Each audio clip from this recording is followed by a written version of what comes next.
Hi, I'm Dennis McCarter. I'm the owner and winemaker of McCarter Cellars. And this is the monthly spill, where I get to share what's going on in my world with McCarter Cellars. And today I want to talk about my Zinfandel, my inaugural vintage from 2024. So I sourced from Rockpile AVA, which is north of northwest of Dry Creek Valley. And the vineyard was Lady Thomas Vineyard, which is exactly about 1,200 feet elevation. When you deal with high elevation fruit, the sunlight's a bit stronger, about 10% stronger, so that attributes to a thicker skin and more intensity that comes out of mountain fruit. But also, it's a rugged climate, which makes for very intense wines out of rock pile. So, knowing the kind of fruit I was working with, I knew how to treat the grape once it came in. So when the fruit came in, it was hand sorted, getting out any heavy raisins, and went into the stemmer, but not crushed. So I kept it the whole berry intact, and with that, did a 4 day cold soak.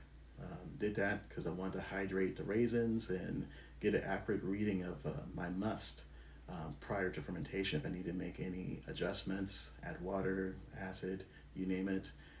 So once I did that, I started the fermentation process, and yeast would eat the sugars and the must and push up the grapes. And with that, you have to do cap management. So what you end up doing is punching down the must with a punch down tool or by hand, which is can be gentle or it can be rough.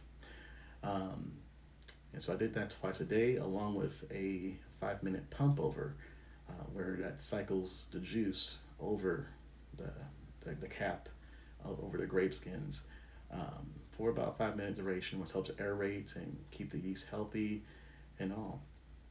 Once that was done, I pressed straight to tank for a day and then moved that wine over to barrel.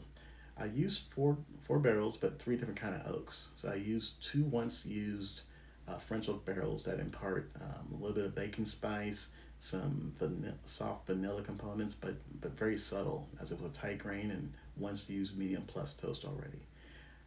Then there was the American oak. The American oak is very robust, um, has notes of cedar, has notes of vanilla and coconut and um, caramel. So really a lot of stuff going on. It made it appear to be sweeter than normal, but it was only from the oak, not because there's any RS. Um, and then out of that same wine, there's another vessel known as Hungarian oak, and that gave notes of nutmeg, bittersweet chocolate, and clove, and coffee, and it was very spicy, but at the same time you still got the essence of the fruit. All separate. When you taste those separately, it was really fun.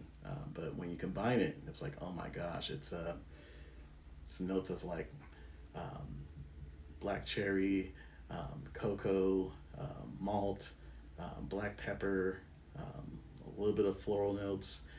So it's the kind of zin that I'm really excited about making, and it's gonna be bottled on August 14th, and then left to lay down and be released at some point in 2026. So stay tuned. Cheers.